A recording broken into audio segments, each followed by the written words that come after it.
Assalamualaikum warahmatullahi wabarakatuh. Selamat malam, salam sejahtera untuk kita semuanya. Saat ini kita lagi di kedai bacot, ya kan, obrolan daerah, ya kan, di malam hari. Kita saat ini bersama para tokoh-tokoh, ya kan, yang sangat penting untuk membahas Kabupaten Bekasi terkait dengan bangunan liar di bantaran kali dan sampah. Untuk itu saya Ronald selaku host dari Tribrita ingin memperkenalkan masing-masing tokoh-tokoh yang kita undang ini, dan semoga obrolan ini, obras ini bisa mengedukasi dan bermanfaat bagi kita semua yang mendengarkannya. Untuk itu kita perkenalkan mulai dari sudut kanan saya, kita persilakan terlebih dahulu. Ya, silakan Bang. Baik, terima kasih. Assalamualaikum warahmatullahi wabarakatuh.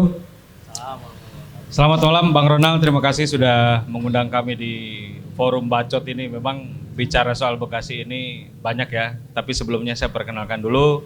Nama saya Rusman Nuryaman, saya dari Balitbang Apudsi. Apudsi ini adalah Asosiasi Pelaku Usaha Desa. Kebetulan kemarin bulan lalu kami sudah melakukan guyub nasional, hadir perwakilan dari 34 provinsi dan dihadiri 6.000 orang. Mungkin dalam waktu dekat ini kita akan melakukan rakornas dan kita fokus terhadap para pelaku usaha desa, karena banyak di desa-desa ini orang yang kemudian mimpinya terhenti karena tidak ada dukungan, tidak ada supporting dari pemerintah atau pihak manapun. Maka kami hadir untuk kemudian membersamai para pelaku usaha desa. Kenapa pelaku usaha desa? Kenapa tidak pengusaha desa? Karena kalau pengusaha itu di desa itu cuma ada 1-2. Tapi kalau pelaku usaha desa, bisa semuanya kan? Bisa bensin eceran, bisa apapun. Pokoknya yang punya usaha di desa kita akan supporting. Dan alhamdulillah Apudsi disupport juga oleh BRI. Kita mendapatkan plafon untuk kemudian membersamai para pelaku usaha desa. Jadi ke depan Bang Oji, kita bisa kolaborasi antara Apudsi dengan pemerintah Kabupaten Bekasi. Sekian Bang Ronald. Ya, itu dari Bang Rusman dari Apudsi, ya kan, sangat mengedukasi, sangat tertarik kita untuk membahasnya nanti, ya kan. Saat ini kita memperkenalkan untuk yang berikutnya dari Abang nih. Siapa nih Bang nih? Ya, Assalamualaikum warahmatullahi wabarakatuh. Nama saya Muhammad Fauji, saya sekretaris ini Paguyuban Petani Bekasi Wilayah Utara. Ya, di mana ya memang di wilayah utara ini mayoritas petani. Ya, kalau tadi bergerak di Apudsi ya masalah desa ya sudah pasti sumber perputaran ekonomi desa itu dari petani lah, banyakan. Itu aja. Sekian, terima kasih. Siap, ya kan, makasih. Berikutnya untuk Abang nih. Assalamualaikum warahmatullahi wabarakatuh. Waalaikumsalam. Selamat malam, salam sejahtera semuanya. Siap.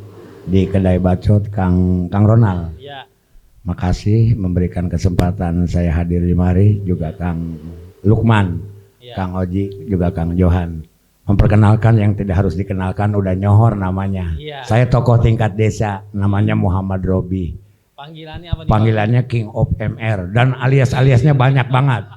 Aliasnya banyak, tapi bagi saya tidak terjebak oleh sebuah gelar.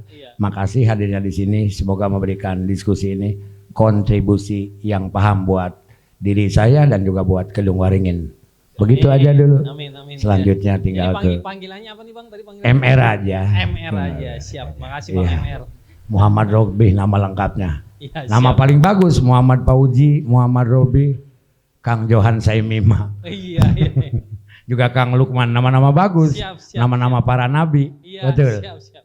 Silakan izin nih. Ini mah nggak asing lagi nih, kita kenal nih kan. Silakan kok kenalin diri. Baik, terima kasih. Assalamualaikum warahmatullahi wabarakatuh. Selamat malam, salam sejahtera. Oke, perkenalkan saya Johan Wahyudi.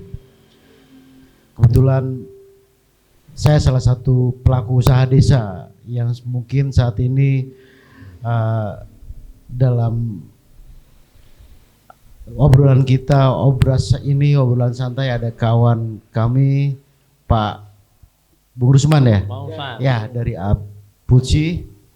Ya, mungkin ada pencerahan buat kawan-kawan kami di desa sebagai salah satu stakeholder pelaku usaha untuk meningkatkan perekonomian khususnya di desa. Itu, terima kasih. Sebentar. Ya.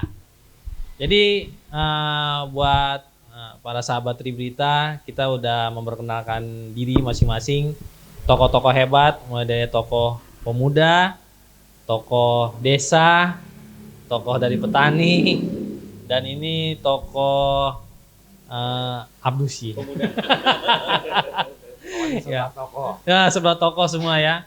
Nah, saat ini kita akan membahas dari profesi mereka itu tentang yang lagi marak. Kemarin kan Gubernur Jawa Barat juga Deddy Mulyadi meminta supaya bantaran kali itu dibersihkan, ya kan, supaya bangunan-bangunan liar ditertibkan dan sampah-sampah dibersihkan nih. Nah, terlepas nanti kita akan membahas tentang daripada mereka masing-masing profesinya. Kita membahas dulu, minta tanggapan dari masing-masing narasumber kita terkait dengan bangunan liar, juga dengan sampah yang ada di bantaran kali. Kita akan bertanya kepada Ko Johan dulu nih, selaku tokoh pemuda di daerah Kedung Waringin Ko ya. Kita mau minta tanggapan nih Ko, bagaimana nih Ko tentang program pemerintah provinsi dan pemerintah daerah Kabupaten Bekasi khususnya tentang bangunan liar dan sampah ini. Apakah yang bisa Kokoh kasih masukan itu untuk bisa Kabupaten Bekasi ini lebih rapi dan lebih bersih lagi Ko? Silakan Ko. Baik, terima kasih. Persoalan tentang sampah mungkin bukan persoalan untuk saat ini. Dari sekian lama itu menjadi persoalan yang memang sampai saat ini pun memang belum ada solusi.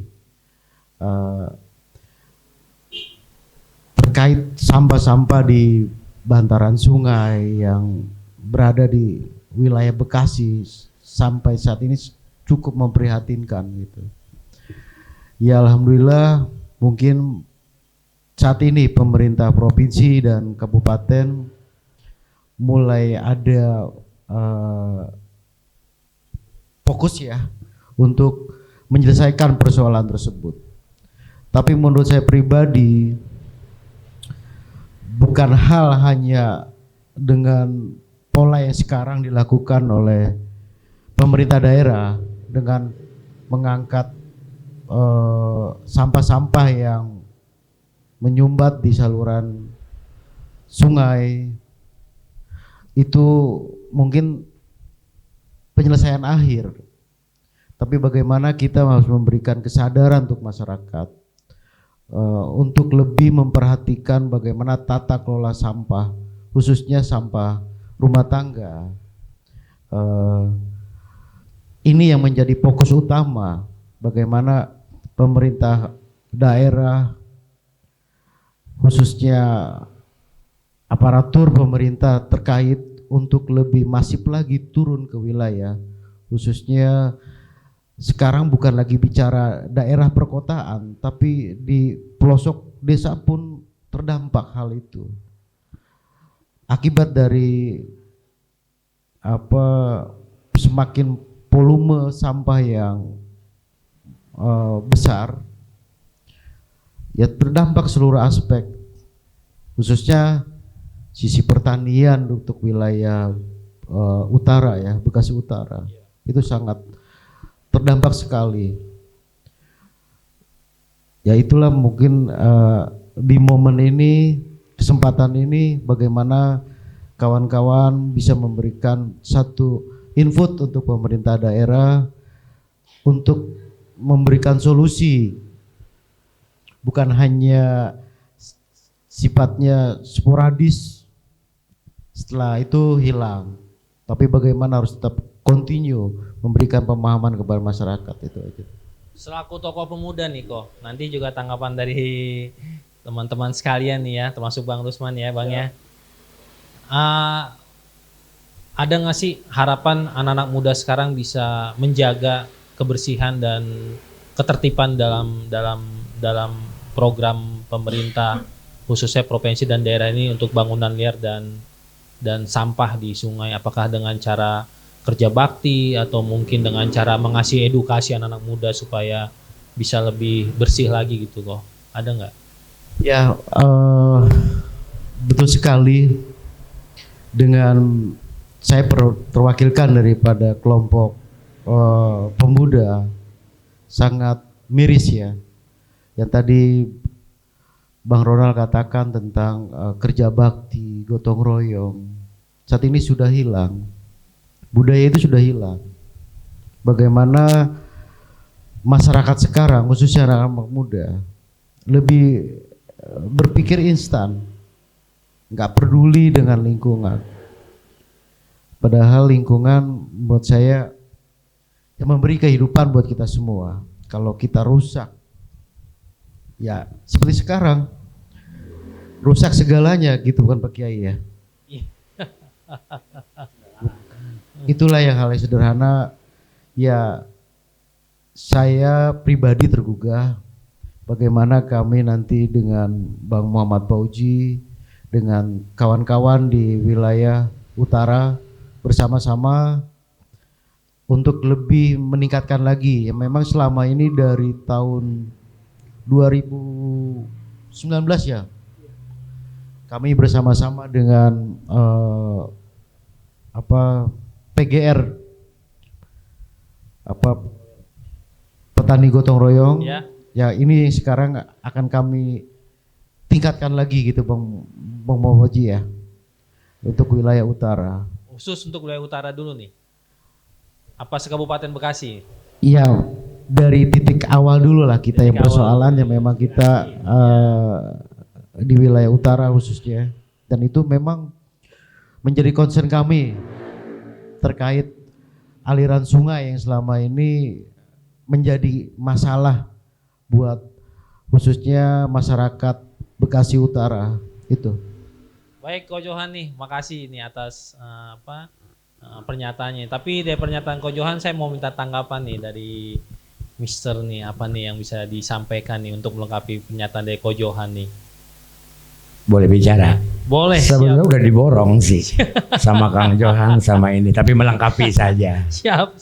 Kesederhanaannya nih, Ya. diri sendiri di desa Ya. Kedung Waringin sehingga jadi inspirasi Kabupaten Bekasi. Ya. Sederhana banget. Gubernurnya mantep kan? Ya. Bupati Bekasinya sekarang 100 hari. Kang Aspul paham benar, 100 hari kerja, 100 keberkahan.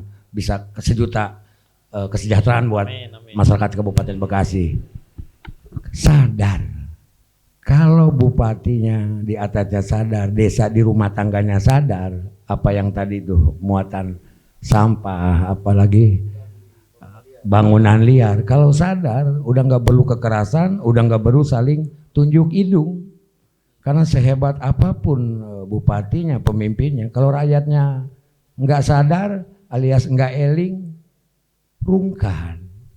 Saya yakin Bekasi di tingkat desa, saya juga di tingkat desa, ini agak naik nih Kang Aspul di tingkat Kecamatan Kedung Waringin, bahkan tingkat nasional ini. Karena beliau ini jurnalis dari junior sampai ke tingkat profesional udah senior.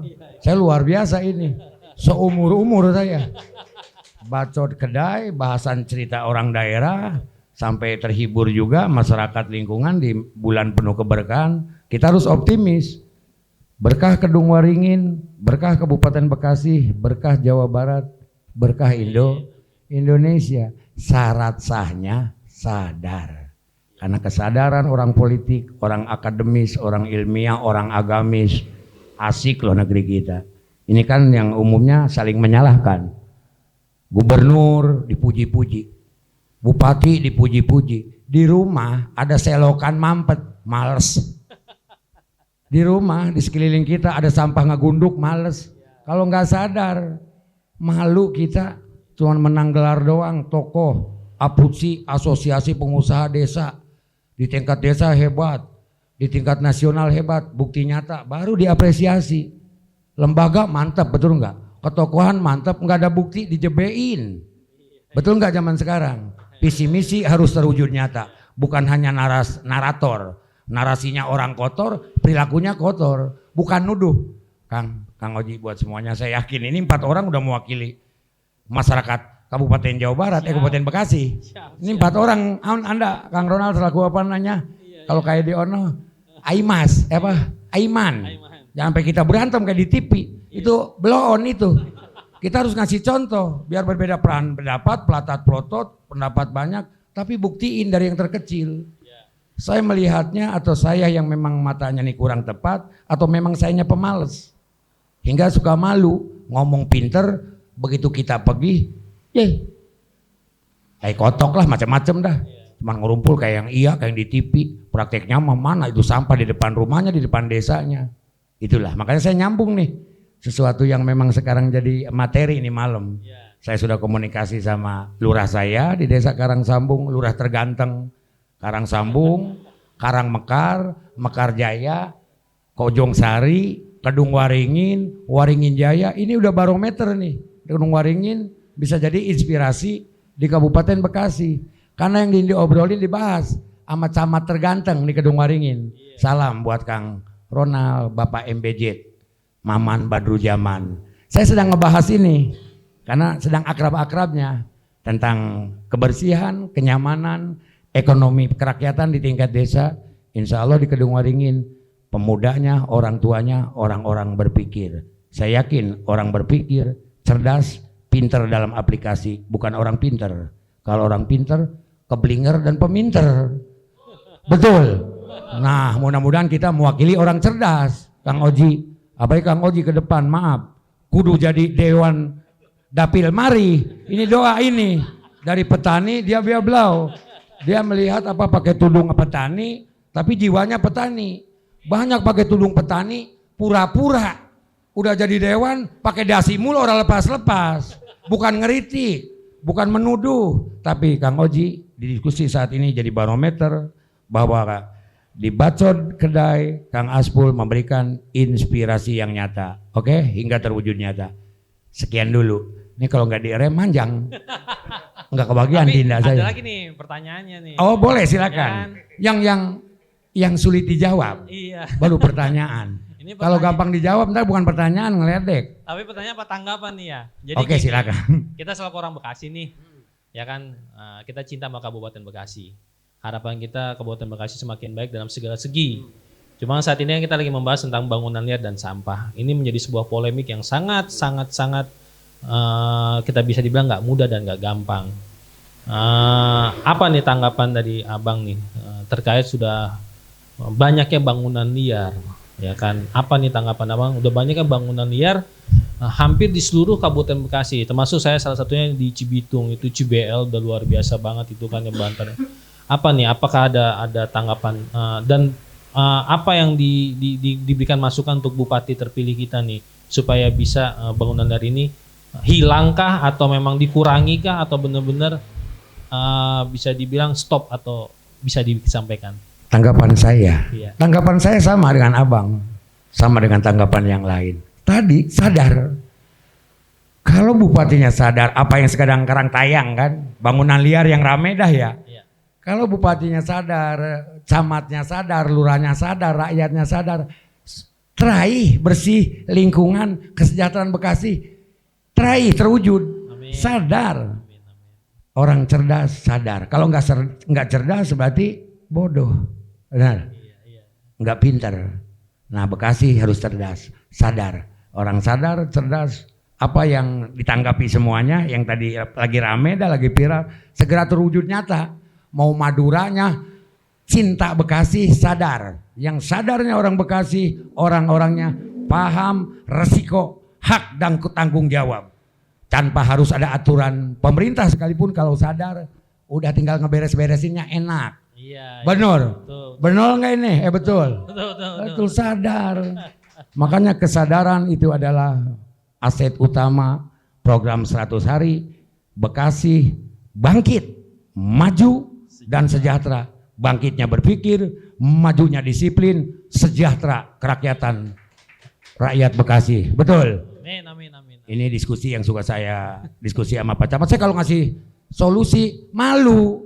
Iya. Ngeritik malu. Oh dia pemberi solusi, penyelenggara, negara hadir. Ini negara hadir, lurah hadir, bupati hadir, RT hadir.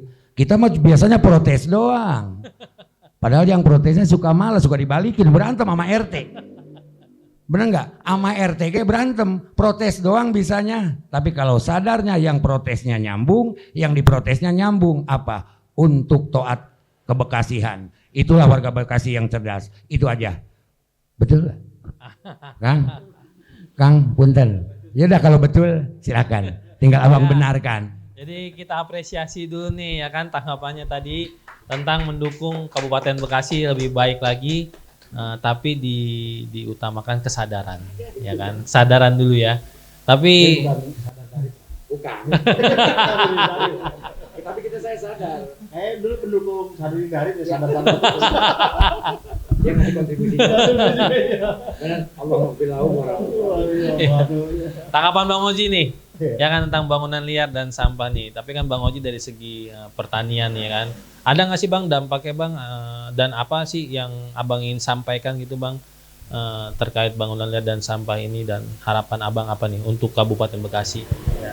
Terima kasih.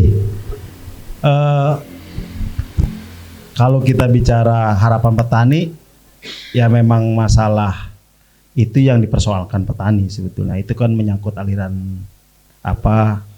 air ya. Jadi terganggu lah. Asupan petani kan media dasarnya adalah air kalau pertanian. Nah terkait Bangli, yang sudah saya lakukan sebetulnya, saya bergerak di tahun 2017. Bagaimana kami memetakan terkait persoalan-persoalan pertanian, perikanan. Memang di Bekasi ini tidak lepas dari persoalan limbah, ya. Terutama limbah pabrik kepada air, ya aliran sungai. Nah kalau lihat dari gebrakan saat ini ya gubernur kita apresiasi lah.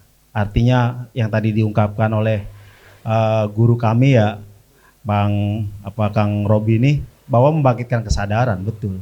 Tapi persoalan sampah, persoalan Bangli ini persoalan sistemik. Jadi nggak mudah begitu saja. Oke, misalkan kemarin gubernur turun di Bekasi Utara, di Tambun Utara. Yeah. Tapi kenyataannya kan di setiap aliran bantaran sungai itu masih tegak berdiri. Walaupun yang selanjutnya kita juga apresiasi apa yang dilakukan oleh Bupati hari ini, Bang Adi Koswara Kunang. Itu salah satu simbol pemuda yang juga merupakan peduli terhadap lingkungan. Artinya peduli terhadap lingkungan, dia mau terjun turun bersama gubernur. Terusnya udah gitu ada kebijakan Bupati kita juga mengeluarkan tentang surat edaran terkait dengan sungai-sungai yang akan dinormalisasi, terusnya Bangli-Bangli yang akan ditertibkan. Nah sekali lagi kembali kepada persoalan sampah dan Bangli ini persoalan sistemik. Di seluruh daerah-daerah perkotaan itu persoalannya adalah sampah dan Bangli. Sampai hari ini pun persoalan sampah ya, baik sampah yang dikelola pemerintah ataupun oleh swasta itu nggak ada yang mampu bisa menyelesaikan. Apalagi Bangli, ya kan? Bangli kan persoalannya persoalan orang susah. Kalau udah kagak punya tanah, ya kan nggak punya tempat tinggal, gue mau dibangun di mana? Tanah belinya mahal kan gitu kan? Yang ada tanah negara. Nah ini persoalan kemanusiaan dan persoalan hal yang lainnya. Nah makanya saya berharap sebetulnya sih dengan tindakan yang dilakukan oleh gubernur hari ini, ya saat inilah yang masih konsen terkait yang di puncaknya, yang hari ini di Bekasi menjadi viral se-Indonesia, gitu. Terus langkah-langkah bupati ini harus diikuti juga oleh birokrasi kita. Nah birokrasi kita ini kadang-kadang ini produk dan watak dan karakternya harus dirubah juga. Gubernur sudah merubah watak dan karakter dan membangun kesadaran begitu kerasnya. Bupatinya juga begitu kerasnya dengan melakukan kebijakan. Tinggal birokrasinya, aparatusnya. Ya apa yang dikatakan oleh Kang Robi ini, kesadarannya. Ini kan sudah terbentuk lama, makanya saya bilang ini sistemik menjadi satu budaya. Camat jalan, di itu ada sampah, nggak pernah ada teguran. Kami berapa kali dengan gerakan kami, Petani Bekasi Utara, ada itu juga Ki Jaga Kali, Bang Saman, berani kita negur warga buang sampah, Kita omel-omelin. Bahkan pada waktu saya jalan lewat kali gitu, lagi nyusurin kali, sungai, kali Cikarang. Orang buang sampah pas banget di perahu saya. Langsung saya puter. Ambil nggak Bu? Marah, berani marah. Tanggapan masyarakat? Takut dia, karena dia mengakui kesalahan. Nah artinya kalau melakukan satu kesadaran harus dengan keras. Karena saya yakin dia melakukan kesalahan. Tegur. Begitupun sama birokrasi. Kalau mereka tidak melakukan kerja yang baik, ini persoalan kesalahan maupun itu dari masyarakat, tegur. Kalaupun birokrasi tidak sadar hari ini di samping di kantor kecamatan itu sampah berantakan, kita sebagai warga tegur, Pak Camat, itu sampah di depan Bapak itu gimana itu, bersihin. Nah itu selokan, bersihin. Apa kata tadi guru kita? Jangan-jangan tadi di rumah kita suruh buang sampah sama istri aja gak mau. Iya kan, Kang, itu buang sampah di situ aja kita disuruh. Udah termasuk kita nggak sadar. Nah makanya problem sampah dan Bangli ini sistemik. Ya memang harus secara dari atas sampai bawah, sampai masyarakat. Nggak bisa sih, ya saya pesimis sih tidak. Bagaimanapun perjuangan sampai titik darah penghabisan, sampai akhir hayat. Saya selalu bilang sama petani, sampai akhir hayat saya berjuang.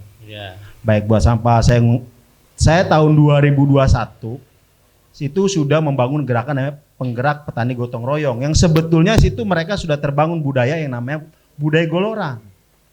Nah semenjak kita gerakan, akhirnya tersentuh pemerintah pusat pada saat itu memberikan bantuan eskavator. 7 eskavator dibantu sebelum gerakan daripada gubernur. Kita sudah bergerak, 7 eskavator dibantu. Kenapa? Karena ada satu kesadaran yang kita desak, tanggung jawab negara hadir pada saat sampah banyak, sungainya dangkal, akhirnya ekonomi di desa terhambat. Apa terhambatnya? Gagal panen karena airnya jarang. Langka gitu air, berebut air. Nah, sekali lagi saya tetap saya selalu optimis bahwa apa yang dilakukan oleh gubernur, apa yang dilakukan oleh bupati saat ini merupakan membangun kesadaran rakyat, membangun kesadaran instansi agar bahwa an-nazofatu minal iman itu kebersihan bagian daripada iman harus kita terapkan. Itu keimanan. Dalam hal ini kan kita Ramadan. Kemarin juga pada saat kerja Ramadan. Nah makanya pada bulan Ramadan tuh, makanya hari ini diuji keimanan kita, bagaimana kita membersihkan kali, irigasi, ya kan, rumah kita, termasuk Bangli lah. Tapi sekali lagi, Bangli ini perlu dikasih uang kerohiman yang cukup lah buat dia tinggal di tempat yang layak. Itu aja, sekian, terima kasih. Siap. Oh. Jadi sangat menarik nih obrolan kita nih, ya kan, bahwasanya mendukung, ya kan, supaya bangunan liar ditertibkan dan sampah dibersihkan dan memberikan edukasi ya kepada masyarakat supaya jangan membuang sampah sembarangan lagi. Tambahan. Saya semenjak 2021 itu bergerak sama petani, dikasih bantuan eskavator sama Kementerian PUPR. Itu tanpa ada perlawanan dan kesadaran sendiri rakyat membongkar rumahnya, bangunannya. Oh, di mana itu? Nah, di Kali Cikarang. Oh. Ada buktinya kalau di media sosial ada buktinya. Itu dia buka sendiri loh. Di tahun? Di tahun berapa itu? Enggak dibayar sama kita. Di tahun 2022. Bahkan 2023, 2024 juga sekarang sama. Ada. Mereka bongkar sendiri. Bu, ini buat saya petani dapat air. Ngebongkar sendiri. Ini tanpa harus ada Satpol PP ini. Enggak. Mereka sadar. Gitu. Nah, ini yang hal-hal seperti ini nih petani kita ini udah teruji. Kelompok petani kita yang dari petani penggerak gotong royong dan petani Bekasi wilayah utara ini sudah teruji mereka di lapangan terkait dengan wilayah-wilayah sungai. Dan pada saat kemarin 2024 ini ada yang namanya tanggap darurat bencana kekeringan. Itu salah satunya adalah desakan kami dari petani. Nah akhirnya alhamdulillah hari ini perjuangan petani diapresiasi dan diijabah sama Yang Maha Kuasa. Amin, dilakukan oleh Gubernur sama Pak Bupati. Amin. Bang Rusman, nih mereka sudah memberikan tanggapan nih Bang Rusman.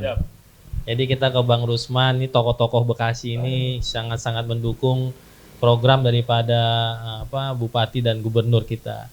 Dari Abdusi sendiri nih Bang Rusman nih, apa yang bisa diberikan masukan buat pembahasan kita ini? Baik, ya Bismillahirrahmanirrahim. Mohon izin kanda-kanda semua ini, senior-senior ini, saya hampir tidak bisa berkata-kata karena semua jawaban sudah diakomodir semua ya. Tapi menarik terkait aksi dari Pak Gubernur yang dia punya tagline Bapak Aing gitu kan. Bapak Aing, kata Aing dalam Sunda itu bukan kasar, tapi equal, setara kan kayak gitu. Jadi dia memposisikan dirinya itu setara dengan masyarakat. Terkait pembongkaran bangunan liar, kemudian juga saya pikir ini satu aksi heroik yang memang difestivalisasi oleh media, dan Pak Gubernur sedang memberikan yang namanya kalau dalam mendidik mah ngaherasan budak gitu seperti itu. Artinya dia sedang memberikan itu tadi yang dikatakan oleh Kanda MR, memberikan rasa malu. Makanya dia sosial medianya aktif sekali.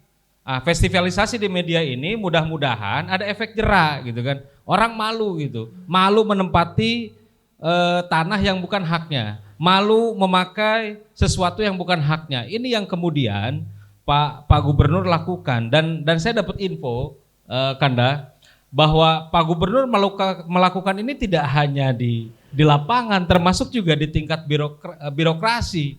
Jadi hari ini kepala-kepala dinas kalau mau macam-macam takut Pak, karena takut viral gitu kan kayak gitu. Karena saya pikir ini sesuatu yang bagus, menghadirkan rasa malu dalam bekerja, dalam beraktivitas, ini sesuatu yang bagus. Kalau orang sudah tidak punya rasa malu bahaya, karena kalau tidak salah malu itu bagian daripada iman juga gitu kan seperti itu.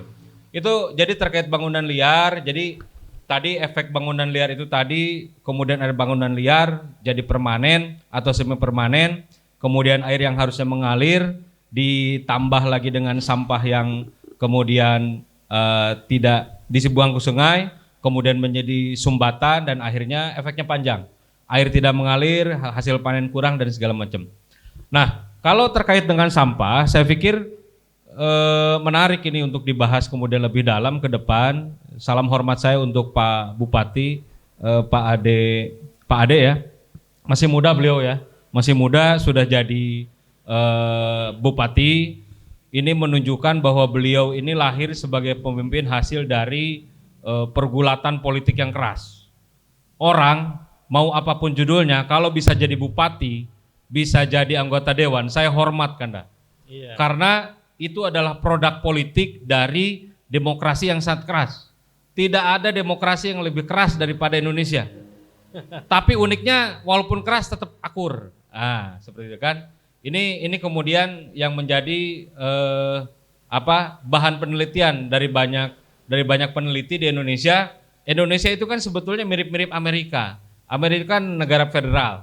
Indonesia juga sama, berbeda suku bangsa, bahasa dan segala macam. Makanya tadi saya agak ngomel ke Bang Askul. Bang Askul ini Bang Askul ngundang saya ke Bekasi apa ke Karawang, karena saya exit tol Karawang Barat itu. Ternyata sebelah sungai sana udah Karawang kan. Nah, Citarum. Jadi saya apresiasi sekali terhadap Pak Bupati. Tinggal memang beliau mengkonkretkan saja gerakan-gerakan ke depan. Terkait dengan kesadaran. Kita harus punya pemantik ya terkait sampah ini. Betul, kalau terkait dengan kesadaran, semua stakeholder itu harus punya kesadaran yang sama.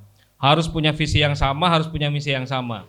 Tapi kalau dikaitkan dengan kondisi ekonomi terakhir, Kanda izin, 8 bulan terakhir ini kita sudah mengalami deflasi. Deflasi ini adalah satu kondisi di mana harga barang itu turun. Nah, harga barang turun ini tidak didefinisikan sebagai bentuk kasih sayang dari produsen kepada konsumen, bukan. Jadi produsen ini sudah nggak bisa jual barang lagi, makanya harganya diturunkan. Dan kalau dalam 8 bulan ini berturut-turut, artinya apa? Daya beli melemah. Teman-teman bisa cek, pemudik hari ini itu akan turun sekitar 24%. Dari yang 193 juta dia akan turun ke 150-140 jutaan. Artinya apa? Orang nggak punya duit buat mudik. Nah, situasi ekonomi yang begini ini efeknya akan banyak. Efeknya akan banyak. Maka kita perlu mendorong bahkan sampah sekalipun menjadi pemantik supaya ini jadi aktivitas ekonomi. Apakah ada aktivitas yang kemudian urusan sampah ini jadi bernilai ekonomi? Ada. Di Kudus itu sudah dilakukan. Di Singapura itu tidak, teman-teman kalau ke Singapura tidak akan menemukan sampah.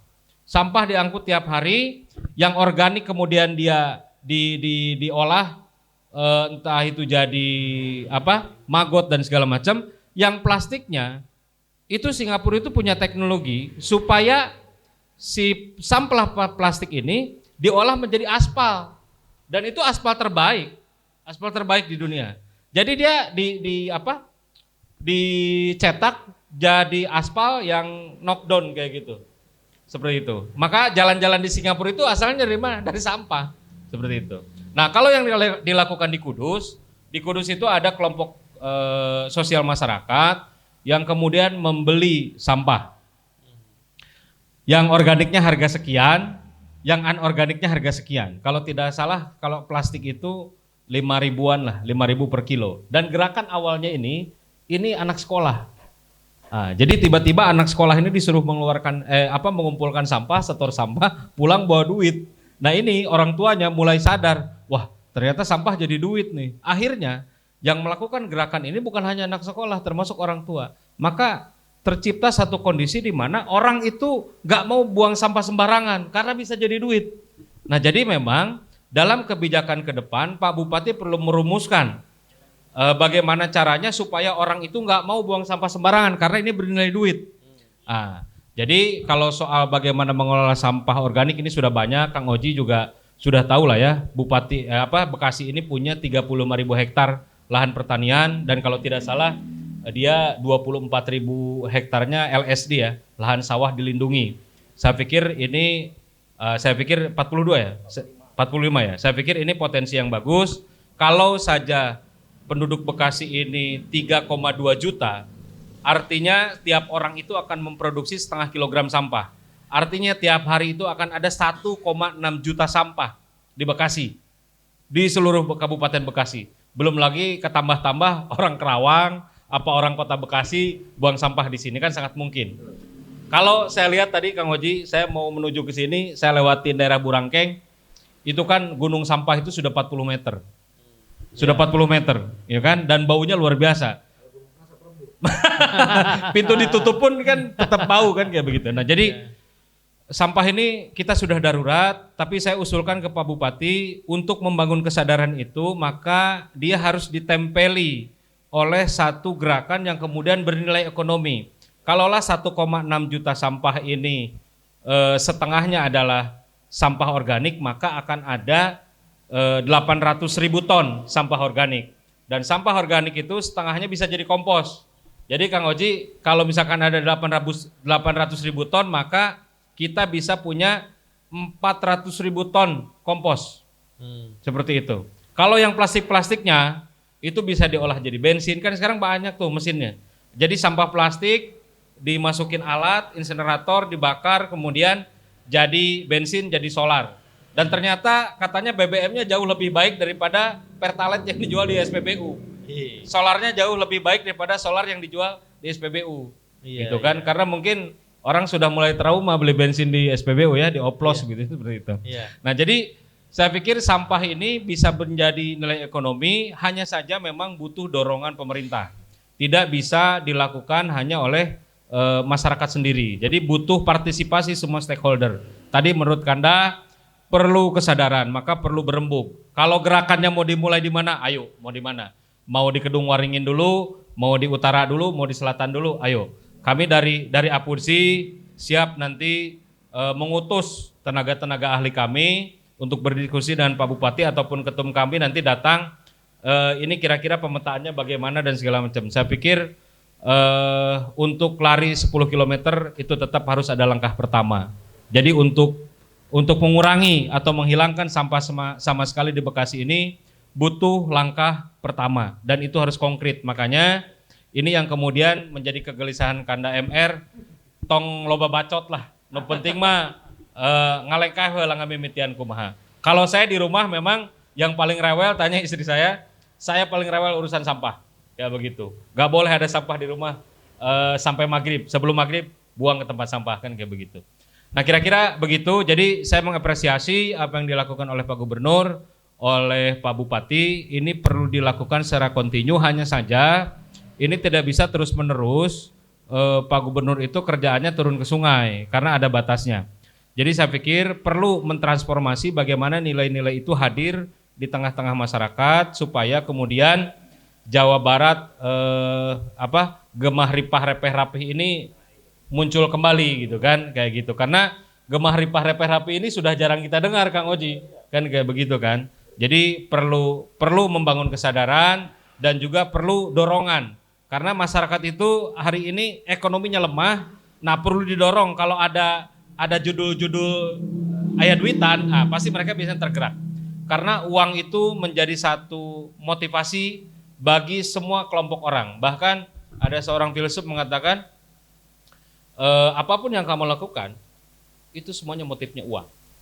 Dan ternyata ujungnya uang itu ya pleasure. Orang butuh kesenangan, butuh apa, dan semua butuh uang. Jadi kalau ada yang mengatakan uang bukan segalanya, ayo kita debat. Karena segalanya butuh uang kan dah. Jadi uang memang bukan segalanya. Kalau tidak ada uang, ruwet kan.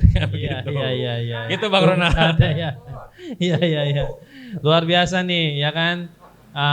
Pembahasan kita untuk malam ini.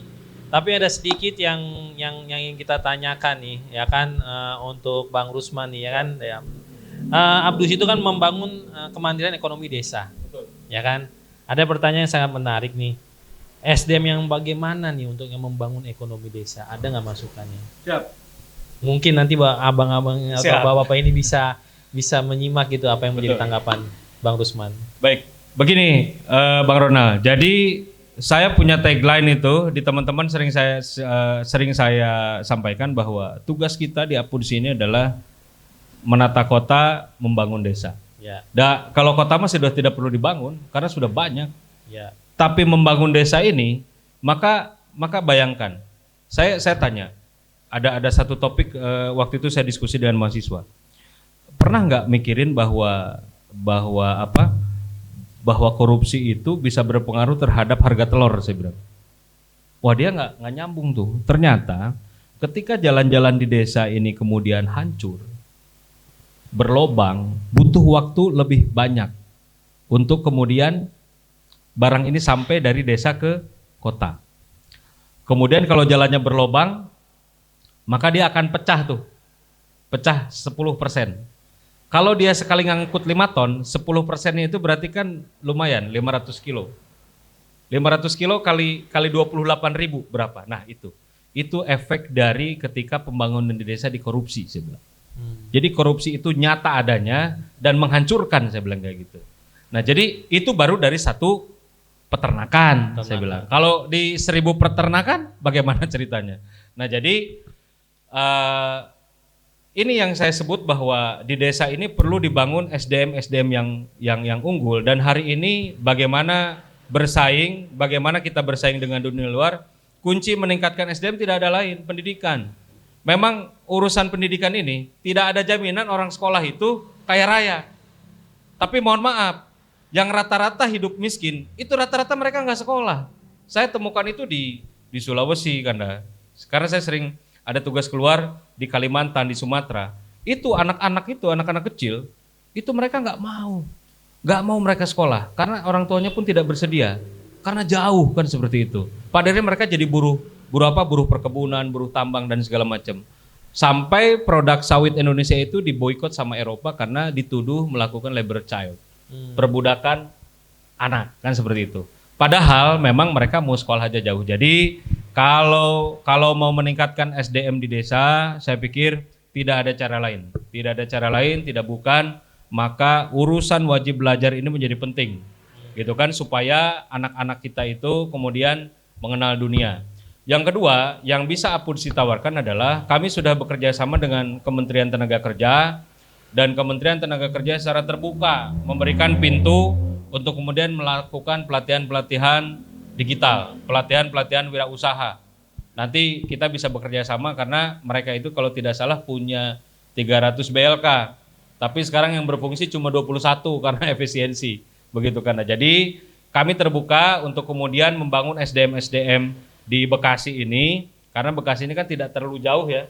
Tidak terlalu jauh dari Jakarta. Jadi kalau secara teritori ini masih kota satelit Jakarta tapi cita rasa ini sudah cita rasa kampung sebetulnya kan kayak begitu di Bekasi ini, cita rasa kampung. Jadi kalau saya ke Bekasi ini seperti balik ke lembur sebetulnya. Kira-kira begitu. Nah jadi jangan khawatir, ini bukan pekerjaan sehari jadi, ini kerjaan estafet yang kemudian harus kita wariskan ke generasi kita selanjutnya. Tapi mari kita sama-sama bergandengan tangan untuk membangun Bekasi lebih baik karena Bekasi ini punya histori panjang sebagai salah satu ibu kota kerajaan Tarumanegara. Masa ibu kota kondisinya begini? Berarti kan harus lebih maju ke depan. Artinya gagasan-gagasan tentang majunya Bekasi ini tidak terlepas dari histori bahwa Bekasi ini adalah kota yang maju dahulunya. Baik, terima kasih Kanda Oji, Bang MR dan Om Johan. Terima kasih. Assalamualaikum warahmatullahi wabarakatuh. Luar biasa jadi tanggapannya ya kan tentang kita dengar mendukung SDM. Jadi Abdusi mendukung nanti SDM ya untuk lebih maju lagi ya. Oke, kita break dulu, nanti kita akan lanjutkan lagi di session terakhir tentang Bangli ini dan sampah ini. Berikut juga nanti kita minta pernyataan terakhir dari Bang Rusman. Bagaimana sih membangun ekonomi desa? Ya. Sekian, terima kasih. Nanti kita lanjut kembali.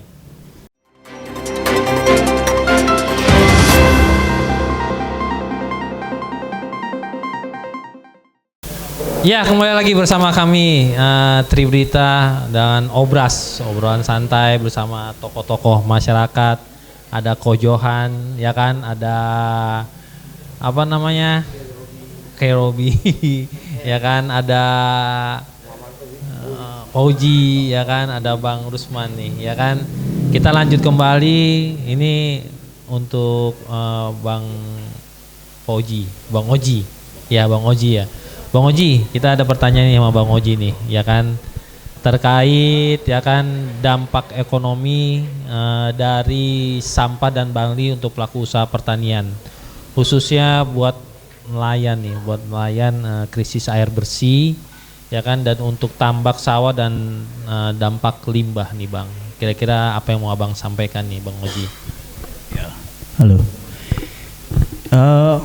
Sebetulnya kalau dampak daripada sampah dan Bangli ini kan hampir 10 tahun ke belakang ya, bahwa produksi pertanian di Kabupaten Bekasi ini mengalami kemunduran, tidak ada peningkatan lah, penurunan. Itu pertama dampak dari sampah, limbah lah. Kenapa kita bicara tadi terkait petani utara? Karena kan utara ini hilir sebetulnya. Hilir dari aliran sungai, seluruh sungai ini yang ada di Bekasi ini hilirnya ke utara. Jadi sampah numpuk di utara. Makanya saya menggerakkan petani ini ya, terutama petani utara karena dia yang sangat berdampak sekali. Nah, terkait yang tadi sampah ini kan akhirnya terjadi banyak penumpukan, sedimentasi, ya kan? Karena terhambatnya aliran sungai, akhirnya petani tidak gagal panen atau tidak mengolah sawahnya lagi, tidak nandur karena banyaknya pendangkalan dari persoalan sampah. Ya sangat jelas gitu. Dan sangat jelas bahwa akhirnya ekonomi di desa ini tidak berjalan karena ekonomi masyarakat desa kan pertanian. Ya kalau pertaniannya agak dijalankan, produksinya menanamnya nggak jalan, gagal terus, ya kan. Apalagi persoalan pupuk dan persoalan benih yang tidak kontrol oleh aparatur pemerintah, ya udah pasti kan. Menurut saya sangat besar dampaknya. Ya alhamdulillah kemarin walaupun jujur ya dari 2021 kami bergerak sampai saat ini 2025 ya dampaknya sebetulnya ada. Pertama apa? Pertama coba di wilayah utara itu dampak kebanjiran selain pada Kali Bekasi ya. Iya. Kali Bekasi ini kan dampak daripada PSN. Itu Kali Bekasi masuk ada Kali CBL, tembusan Makaya yang berdampaknya di Babelan dan Tambun Utara. Tambun Utara. Itu sangat ini. Tapi kalau di wilayah-wilayah sini ya, kemarin karena kita gerakin juga terkait normalisasi dan sampah, nggak begitu banyak, signifikannya nggak begitu besar. Coba kalau misalkan di beberapa sungai ya, yang ada di utara ini kemarin tidak dinormalisasi, tidak di ini tentang kesadarannya, ya mungkin barangkali kena juga lah dampak banjirnya. Walaupun sekarang dari dampak banjir ya kemarin itu petani itu kurang lebih persawahan yang terendam banjir ya 1.750 hektar. Ya, persawahan yang kena dampak banjir termasuk wilayah selatan. Nah, kembali ke sampah ya. Kalau tadi saya lihat ya, sampah di Bekasi ini kurang lebih sehari ya 2.200 ton. Apalagi penampungan sampah TPA di Burangkeng itu sudah overload. Iya. Nah, di Burangkeng udah overload, terus ya sekarang menangani tentang masalah sampah dan Bangli kita coba fokuskan nanti buangnya kemana? Iya. Nah, ini yang harus, maksud saya harus sama-sama betul-betul secara penuh konsentrasi terkait program dari pemerintah kepemimpinan Bang Ade Kuswara Kunang ini betul-betul harus kita sama-sama harus kita awasin atau sama-sama kita berpartisipasi terkait tentang mengingatkan birokrasi-birokrasi yang ada di wilayah kita. Sekali lagi ya pesimis atau tidak, yang jelas kita harus konsisten atau istiqomah terkait pada persoalan sampah dan bangunan liar ya. Ya. Itu aja. Begitu aja lah. Kalau terkait persoalan dampak ekonominya tadi sudah saya sampaikan. Siap. Tapi yang jelas sekali lagi saya apresiasi itu bahwa kemarin pemerintah menetapkan harga harga pembelian gabah hasil panen ya kan itu 6.500. Ini sebetulnya angin segar buat petani. Artinya ekonomi angin segar itu buat petani, angin segar ya? Buat petani. Yang tadinya dari Bulog. Nah, Bulog ini menetapkan bahwa harga pembelian padi hasil panen ini 6.500, tidak boleh di bawah itu. Tidak boleh juga ada kriteria-kriteria tertentu. Yang pokoknya Bulog siapapun yang membeli padi itu harus 6.500 per kilo. Ya. Kalau di luar itu maka itu ada kenakan sanksi. Siap. Nah, ini saya cukup apresiasi karena petani pada seneng gitu untuk meningkatkan ekonomi di pedesaan. Ya, persoalan yang tadi masalah sampah Bangli, memang tadi beberapa dari kawan-kawan ini kan bicara kesadaran terkait tentang anak SD, ini memang harus ada detailingnya gitu. Detailing kerjanya, detailing agendanya gitu. Terusnya juga bagaimanapun tetap ya masyarakat itu mengikuti pimpinannya. Ya. Siapa tokohnya, siapa pimpinannya, yang ikutilah. Kalau pimpinannya kagak mau bergerak, ya camatnya nggak mau bergerak, lurahnya nggak mau bergerak. Ya kalau misalkan gubernur bergerak, kalau mereka nggak bergerak gimana? Karena contoh daripada masyarakat adalah pimpinan yang terdekat, ya antara lurahnya, ya camatnya. Ya ini mereka harus bergerak terkait dengan masalah kebersihan sampah. Itu aja. Kanda Fauji, berikan tanggapan dong atas apa yang disampaikan oleh Bang Oji untuk ekonomi nih kita. Dia luar biasa Ya. tadi apa yang disampaikan juga Dinda, Kang Usman, beliau gitu kan. Ya tadi kesadaran itu yang sebetulnya mudah. Ya. Cuman dalam aplikasinya rungkad. Tapi tadi kita harus tetap optimis. Ya. Saya yakinlah masyarakat Bekasi lah atau yang sampai ke tingkat kampung, saya nyariin orang blow on sulit Bang. Ya. Walaupun katanya lulusannya SD, apalagi sudah sampai S3, generasi sekarang kan udah akademis dah, Ya. luar biasa, pinter-pinter. Cuman memang untuk naik ke tingkat cerdas inilah ya butuh pinter mengaplikasikannya sebuah akademisinya atau sebuah teori yang untuk dipraktekin. Jadi menurut pandangan Kang Poji, apakah ini bisa dirubah hal ini atau bagaimana? Ya ini segera terwujud nyata. Saya harus optimis.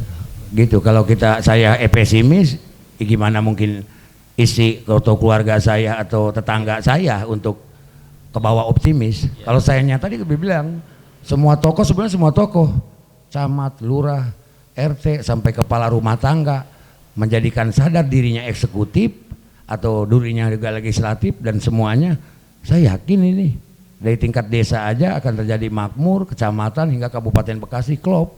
Ya. Karena pinter-pinter Bekasi mah. Ya. Apalagi bupatinya, anggota dewannya yang 54 ya.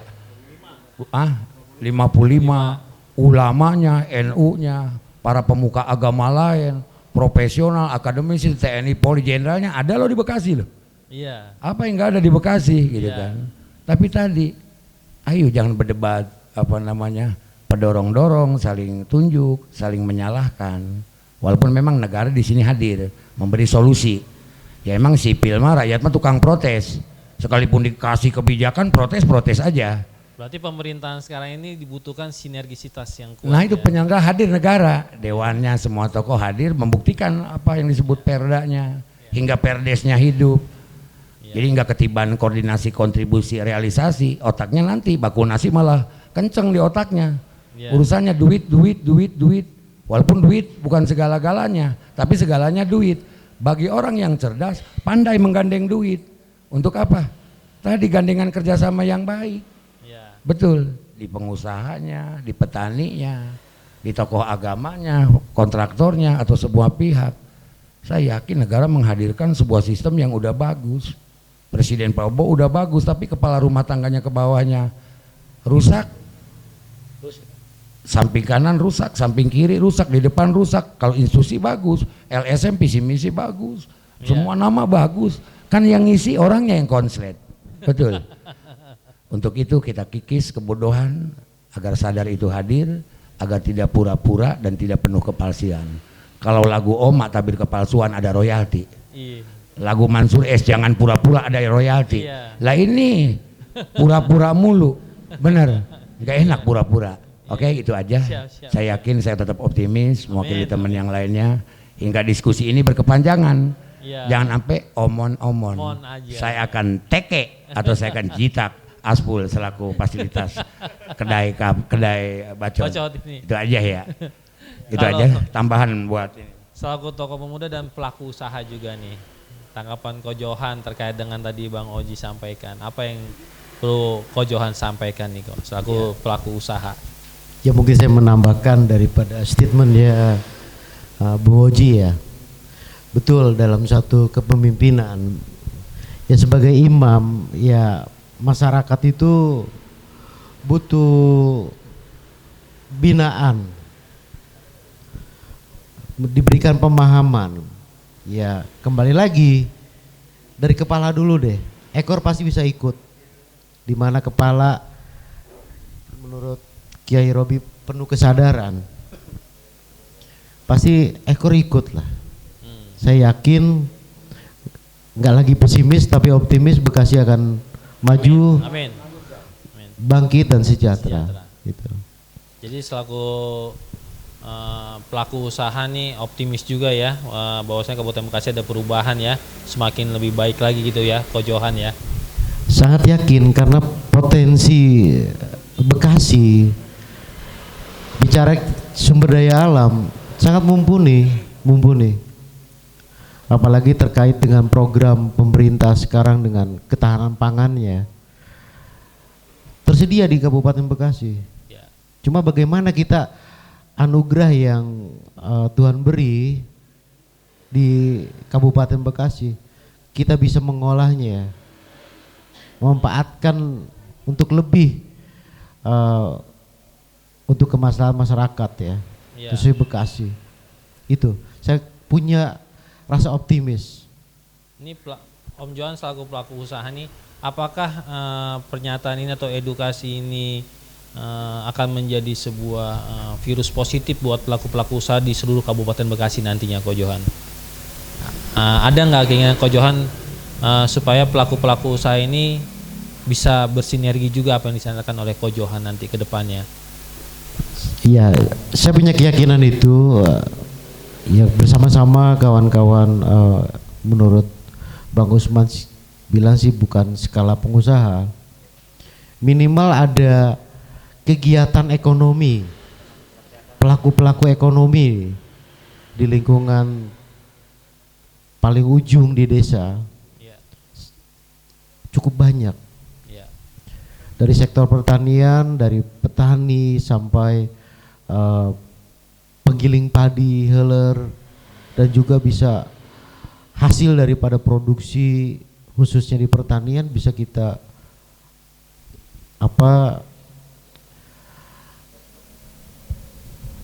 market ke luar, ke kota itu. Itu harapan dari Ko Johan lah ya. Ya, saya punya harapan besar di situ. Saya concern di situ. Nah, Bang Rusman, tanggapan Bang Rusman nih, ya kan kita ada 23 kecamatan ya, 23 kecamatan, banyak desa di Kabupaten Bekasi ini nih. Tadi kan kita berharap ekonomi kita juga bangkit ya kan. Terus dari segi perapian tadi pertanian juga ya kan Bang Oji ya juga bisa dipulihkan lah ya.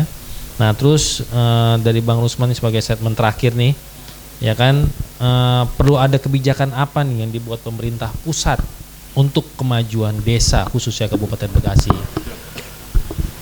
Baik,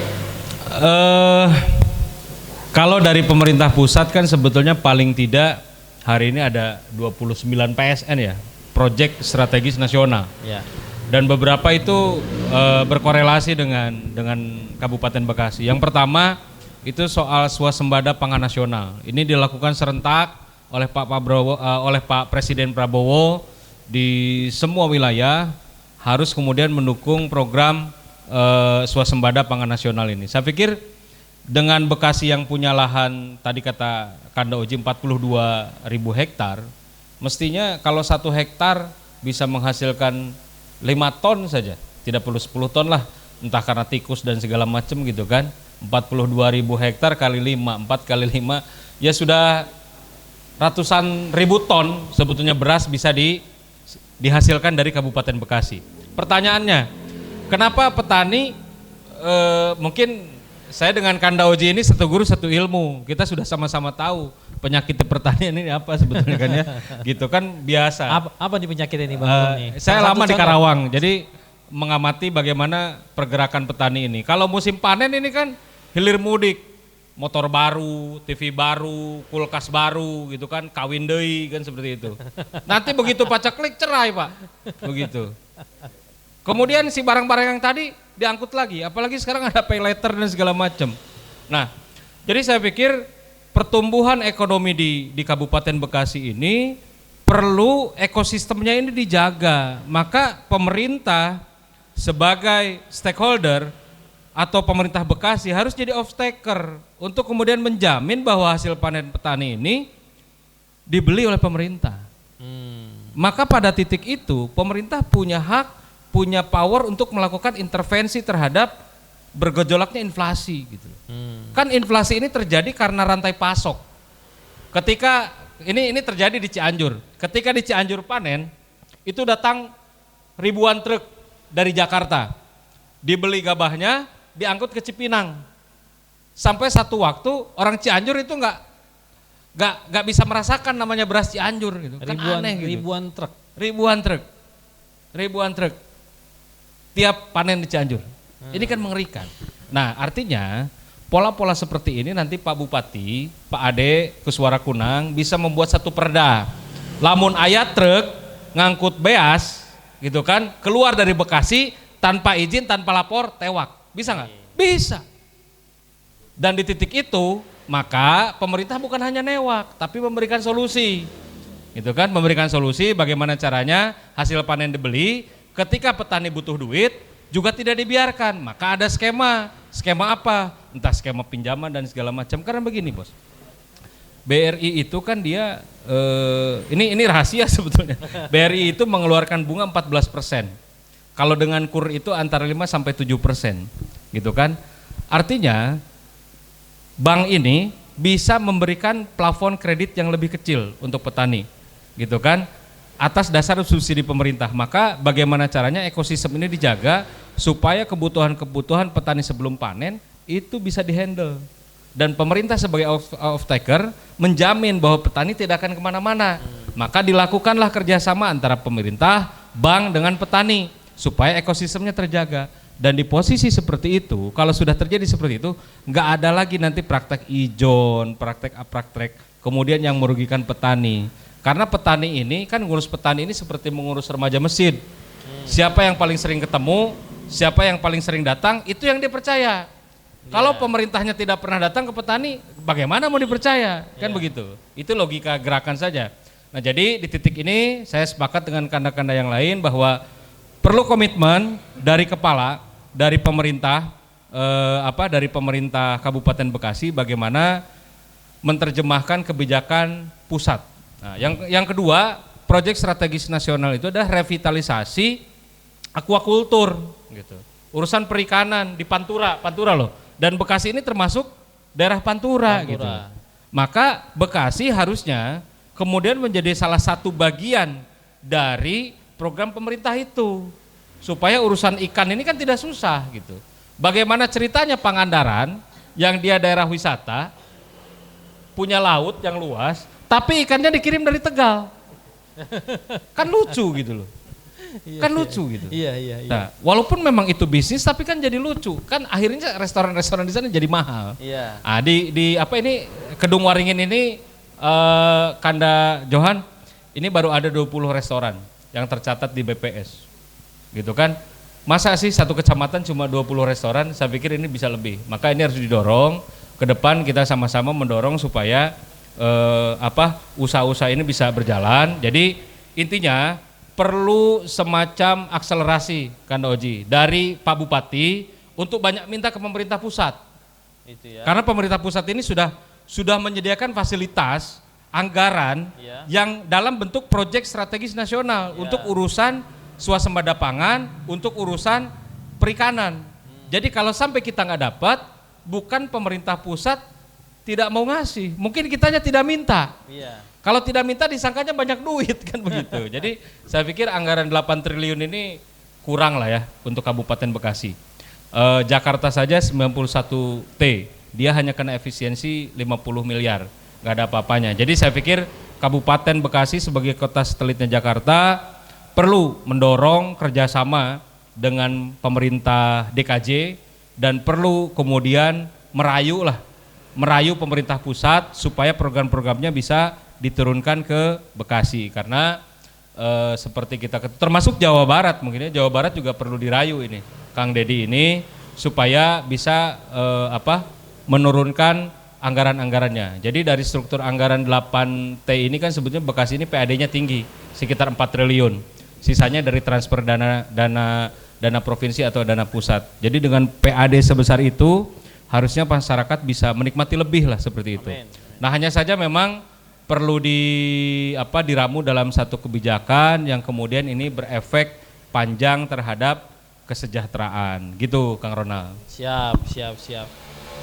Kang Davoji, ada tanggapan dari pernyataan Bang Rusman tentang kebijakan? Luar biasa. Mudah-mudahan kebijakannya malam ini jadi inspirasi. Berarti kita orang. Bupati harus lebih ini lagi ya. Udah nggak perlu ngajarin kita ke Bupati mah, orang cerdas. Tinggal kita nunggu wujud nyatanya dan saling kontrol tadi membantu. Ketemu apa yang disampaikan beliau termasuk saya di dalamnya ada. Saya yakin para hadirin juga sadar bareng-bareng. Insya Allah kita raih tuh bangkit, maju dan sejahtera. Itu kan intisarinya. Jadi bisa ya mensupport Bupati Bekasi. Kudu wajib. Ya buat kita, buat keluarga kita, buat semua rakyat Bekasi. Jangan remang-remang, jangan semoga. Biiznillah insya Allah kita raih. Mungkin Statement itu. Terakhir dari pembahasan kita nih tentang bangunan liar dan sampah.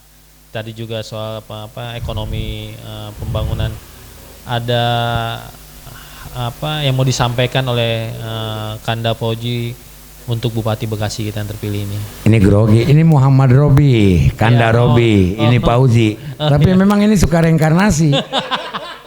Depannya sama-sama Muhammad, grogi beliau ini. Betul ya? Ya udah, intinya tinggal diimplementasikan. Ini jadi diskusi hingga jadi wujud nyata. Karena kepanjangan Bupati Bekasi, Presiden Prabowo sampai KDM, ini sudah mewakili rakyat Bekasi yang malam ini ada Kang Usman. Rakyat Bekasi yang cerdas hingga pandai mengimplementasikan apa yang tadi dibahas.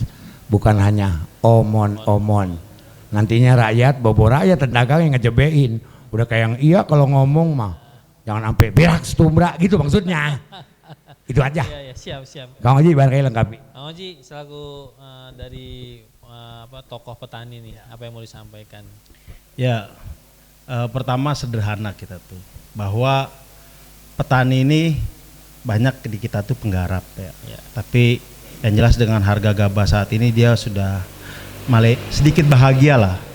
Terus yang harus dikuatkan adalah masalah pupuk. Pupuk yang langka dan benih yang benih itu yang terbaik lah. Ini kan setiap tahun ada pembagian benih dari Pemda. Nah yang kedua, sederhana juga untuk membangkitkan ekonomi desa. Ini desa kita ini rata-rata kan nggak punya unggulan lah, nggak punya identitas.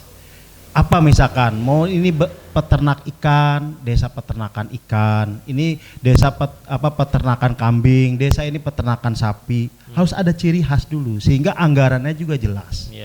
Contoh misalkan, kita sederhana saja, kalau misalkan kita beli kambing saja satunya 3 juta, kalau kita belikan sebanyak 1000, maka hanya butuh 3 miliar. Itu 1000 itu akan terus berkembang biak. Dan itu barang hidup, itu makhluk hidup dan terus berkembang biak. Kecuali kalau bangun jalan. 10 miliar, udah habis, besok keluarin lagi 10 miliar. Gak mungkin jalan itu bisa beranak kan. Nah maksud saya sederhana, menghidupkan ekonomi di desa itu ya dengan cara ekonomi desanya. Kasih ternak, ya kan gitu, kasih ikan, kan gitu kan. Berikut pakan-pakannya, berikut juga permudah masalah pupuk dan masalah benih. Dan beri barangnya kan kita tadi sudah digambarkan, kita dekat dengan Jakarta, kita dekat juga dengan kawasan industri yang membutuhkan banyak makan, ada restoran, ada hotel dan sebagainya. Nah produknya dari kita semua. Itu hal yang sederhana, paling habis sekitar 10 miliar, saya pikir ekonomi desa bisa berjalan baik. Nah apalagi sekarang dengan gegap gempitanya memperbaiki tentang irigasi, makanya tadi pupuknya diperbaiki, dikontrol ini, ya kan, terus ya benihnya, terus ya masalah ternak digalakan, ternak kambing, ternak ayam, ternak ikan. Karena setahu saya pernah menggalakkan tentang ikan. Saya bergerak di peternak ikan air tawar. Di musim saat ini nih, ikan Jawa itu sekarang udah nggak bisa berjalan ke sini. Kebutuhan restoran, kebutuhan rumah makan, butuh banyak ikan dari kita, dari lokal. Karena udah nggak mau ngirim. Nah itulah kekuatan kita saat ini. Nah itu yang saya lakukan dulu. Nah sekali lagi kalau menurut saya ya hal yang sangat sederhana, membangun ekonomi desa, ya perputaran desa dengan cara corak hidup para masyarakat desanya. Itu. Saya yakin ke depan orang akan suka dengan beternak, kan hal yang biasa, orang ternak kambing, ternak ayam hal biasa. Satu rumah kasih 10 atau 20, ini 20. Namun pengawasannya, nah ini jadi mentalnya nih ya kan, karena dikasih kambing ntar kambingnya dijual. Nah itu jangan kayak gitu. Berarti ini peran desa sangat penting ini. Peran desa sangat penting menurut saya. Penting, ya. Nah itulah membangun ekonomi desa sesuai dengan karakter masyarakat. Ya karakter ekonomi dari masyarakat desanya. Jangan sampai masyarakat desa dikasih tentang bagaimana tentang digital lah, ribet lagi ntar kita ngurusin tentang masalah masalah digitalisasinya. Cukup dari situ aja sederhana. Ya tadi saya gambarkan, cuma butuh 3 miliar untuk 1000 kambing. Iya kan? Kalau misalkan lele cuma 300 perak, ya kan benihnya. Kalau kita ciptakan sampai 1 juta lele itu benihnya baru sekitar 300.000 duit yang keluar. 300 lele tuh 300 juta Ya kan 300 juta. 300 juta. Iya, kalau 1 juta lele kita beli.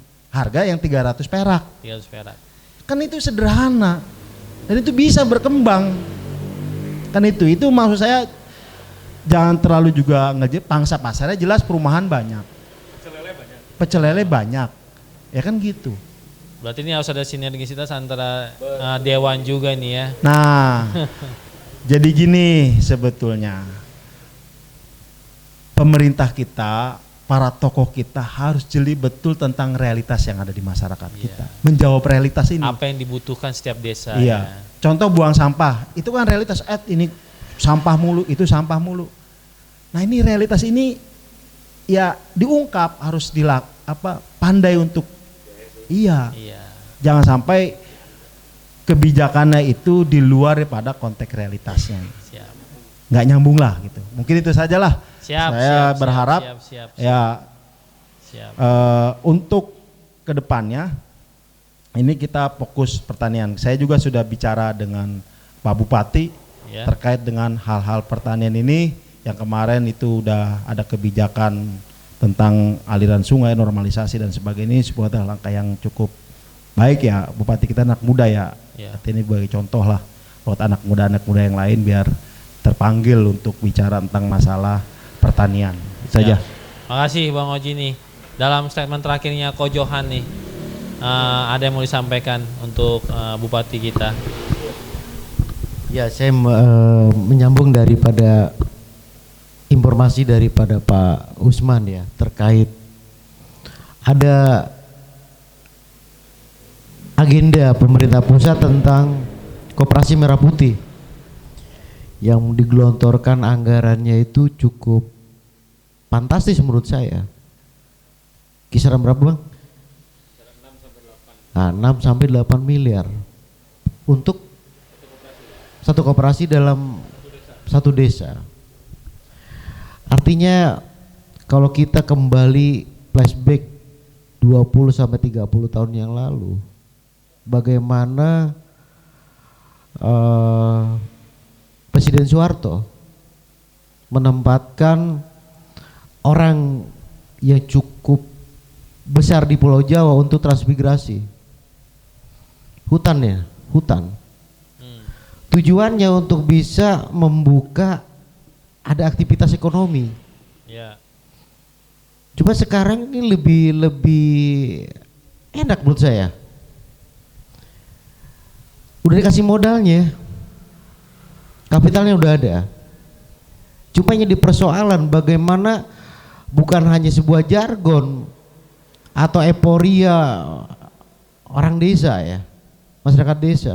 Ada koperasi merah putih digelontorkan oleh pemerintah, anggarannya sampai 8 miliar. Mungkin ya suku bunga ada ya Bang ya. Cuma mungkin ringan lah. Ini yang diperlukan bagaimana sinergi dari pusat sampai ke desa. Harus pertama SDM-nya. Bagaimana membuat manajemen koperasi atau badan usaha ini untuk bisa maksimal. Saya punya keyakinan kalau pilot project di awal ada BUMDes. Tapi saya pastikan itu gagal. Dasarnya? Ada anggarannya setiap tahun dikucurkan untuk BUMDes, ya tapi tidak ada realisasi untuk pengembangan. Ya. Jabatannya sih prestisius, Direktur BUMDes. Direktur loh. Bukan ketua BUMDes, Direktur BUMDes. Tapi mereka nggak punya konsep. Badan usaha milik desa ini mau bergerak di bidang usaha apa? Tujuannya nggak jelas. Nggak jelas. Nah, terlebih sekarang Koperasi Merah Putih, mindset masyarakat desa, bagaimana koperasi ini bicara badan usaha simpan pinjam, mindsetnya orientasinya pasti bagaimana saya mesti pinjam, kan gitu. Ini maksud saya seperti Bang Usman yang pemahamannya mungkin lebih detail terkait program Koperasi Merah Putih ini untuk lebih bersuara lebih Bang, gitu, untuk bisa jangan sampai ini jadi apa ya, program gagal. Mubazir. Iya. Mubazir. Sampai 74.000 koperasi di setiap desa. Itu kan anggaran cukup fantastis. Iya. Dengan anggaran seperti itu mungkin bisa menyerap hasil panen para petani, entah itu padi, sayur mayur, perikanan. Jadi harus punya planning bagaimana mengorganisir orang tersebut dan actionnya seperti apa usaha itu. Dan terakhir mungkin pengawasan yang penting itu. Mungkin itu yang masukan atau apa ya, satu harapan saya untuk pemimpin-pemimpin kita untuk lebih peka bagaimana untuk meningkatkan ekonomi Bekasi ini untuk lebih maju, lebih sejahtera. Kalau terujung di desa, masyarakat desa ini tidak diberikan satu pemahaman atau pembinaan, edukasi, menurut saya itu penting sekali, sangat penting. Siap. Oke. Cukup. Terima kasih Ko Johan ya. Terakhir statement dari Bang Rusman nih Bang. Kesimpulan dari pembahasan kita nih Bang dari awal sampai akhir. Apa yang mau Abang sampaikan khususnya untuk masyarakat Kabupaten Bekasi dan pemimpin kita Bupati Bekasi sendiri Bang. Siap. Baik. Makasih Bro. Kalau terkait ini sebelum ke closing statement saya tanggapi Bang Johan. Siap silakan. Jadi terkait Koperasi Merah Putih ini kan inisiatif dari Kementerian Desa, Kementerian Dalam Negeri, pemerintah provinsi dan kabupaten. Nanti pengawasnya kalau tidak salah ex officio kepala desa ya. Nanti namanya koperasi ada pengawas, ada pengurus, ada anggota. Nah, Koperasi Merah Putih ini rencananya dia kegiatannya ini nih, penyediaan sembako, penyediaan obat murah, penyediaan kantor koperasi, unit simpan pinjam seperti yang tadi disebut. Mudah-mudahan tidak hanya minjam tapi juga menyimpan gitu ya. Kemudian gerai obat atau klinik desa, penyediaan cold storage, kemudian logistik dan kebutuhan-kebutuhan lain sesuai dengan karakteristik desa. Jadi saya pikir ini menarik, kalau mudah-mudahan harapan Om Johan kita semua, mungkin ini saya sampaikan juga Pak Bupati, kita harus kawal sama-sama. Amin. Soal Koperasi Merah Putih ini jangan sampai nanti jatahnya untuk Kabupaten Bekasi tapi dimainin sama orang lain. Kan begini kan agak ngeri. Jadi ini harus kita kawal sama-sama. Yang pertama, yang kedua, kalau terkait dari Bang Oji, saya pikir memang saya setuju bahwa yang namanya village ekonomi sirkuler ini perlu kita gerakan. Kalau di Garut saya pernah dulu membuat satu asesmen sehingga di tiap desa itu kita bisa tahu per rumah tangga ini butuh apa saja, beras berapa, sabunnya apa dan segala macam. Dan setelah kita tahu data itu kebutuhannya tidak disuplai dari luar, tapi dari desa sekitar. Ya. Begitu. Oh, ini desa ini produksi pupuk, oke, di desa lain ada butuh pupuk, suplai dari desa ini. Desa ini bikin bibit, nanti yang butuh bibit disuplai dari desa ini. Saya pikir itu seperti bisnisnya orang Korea, keluar dari saku kanan masuk saku kiri, kan begitu. Jadi model-model bisnis seperti itu perlu kita kembangkan. Nanti tentu Bang Oji lebih paham kalau terkait dengan pertanian. Nah, kemudian kalau statement terakhir saya, Pak Bupati dan Pak Gubernur, saya sampaikan bahwa urusan bangunan liar ini tidak berdiri sendiri, tidak ujuk-ujuk ada. Ini adalah sesuatu yang sudah terjadi sangat lama dan boleh jadi ini ada perselingkuhan antara yang punya bangunan, aparat pemerintah setempat, termasuk oknum BPN. Jadi mohon kepada Pak Gubernur, ini urusan bangunan liar ini tidak berhenti ketika hanya bangunannya dirobohkan. Nah, yang namanya perselingkuhan harus dibongkar Pak. Malu pasti, yaitu tanggung jawab. Itu adalah bagian dari konsekuensi logis ketika mereka melakukan yang namanya kecurangan, kan begitu. Jadi ini adalah dosa lama tapi tetap harus kita ungkap, harus kita bereskan. mudah-mudahan setelah 1, 2, 3 kita gebrak, nanti yang lainnya secara sadar membangun membongkar bangunan-bangunan lainnya secara sadar, tapi pemerintah juga harus memberikan solusi. Apakah dibuat rumah susun dan segala macam, terserah. Saya pikir proyek 3 juta pembangunan rumah ini Bekasi juga harus dapat.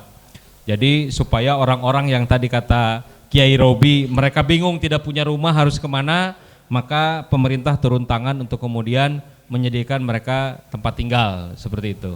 Nah, kemudian soal normalisasi sungai ini akan berdampak positif terhadap ekonomi, terhadap kebersihan, terhadap ekologi kita. Nah, jadi mudah-mudahan dengan gebrakan di awal ini soal Bangli dan pengelolaan sampah, kami sih dari Apursi siap-siap saja kalau misalkan Pak Bupati butuh saran, mengajak diskusi, berkolaborasi untuk kemudian memperbaiki Bekasi menjadi lebih baik. Amin. Jadi memang kami agak sering berkomunikasi dengan Pak Wamen Desa, kemudian dengan Menteri Dalam Negeri, karena memang kebetulan objek kita adalah desa, maka komunikasi kita selalu intens. Bahkan kemarin itu kita dengan Pak Wakil Menteri baru melakukan panen raya jagung di Pesawaran di Lampung. Nah, itu ada berapa? Ada 70.000 hektar itu panen jagung. Nah, jadi hal-hal seperti ini perlu kita dorong. Nanti kalaupun misalkan Pak Bupati perlu bertemu dengan dari kementerian, saya pikir perlu dilakukan supaya terjadi percepatan, entah terkait dengan swasembada pangan, entah terkait dengan revitalisasi aquakultur, entah terkait dengan koperasi merah putih. Saya pikir ini perlu kita dorong. Karena dalam bahasa Sunda ada peribahasa deket, dehes, duit, gitunya. Begitu ya Kang Oci. Kalau tidak deket, tidak dehes, ya tidak dapat duit. Nah, berarti kan kalau kita sudah dekat, dehes dengan pemerintah pusat, ya nanti dapat duit. Buat siapa duitnya? Buat warga, buat masyarakat, bukan untuk diri sendiri. Karena begitulah sejatinya pemimpin, mereka akan bahagia bukan karena mereka banyak uang, tapi mereka akan bahagia ketika masyarakatnya sejahtera. Baik, itu saja. Wallahu muwaffiq ila aqwamit thoriq. Billahi taufik wal hidayah. Assalamualaikum warahmatullahi wabarakatuh. Atur nuhun. Ya, terima kasih sahabat-sahabat Tribrita. Demikianlah yang kita perbincangkan dalam obras di Kedai Bacot. Yakin Kabupaten Bekasi maju, bangkit, sejahtera, dan kedepannya kita tetap optimis bahwasanya Kabupaten Bekasi akan lebih baik lagi, lebih maju lagi, dan lebih sejahtera lagi. Terima kasih. Kita sampaikan kepada narasumber-narasumber kita yang hebat-hebat. Kita percaya apa yang menjadi pembahasan kita, apa yang menjadi pembicaraan kita, itu menjadi doa kita yang semakin baik lagi, dan itu akan dijabah oleh Sang Ilahi, dan semoga membawa berkah untuk khususnya untuk warga Kabupaten Bekasi. Wabillahi taufiq wal hidayah. Wassalamualaikum warahmatullahi wabarakatuh. Siap Bang. Terima kasih ya. Tanah airku tidak kulupakan, kan terkenang selama hidupku.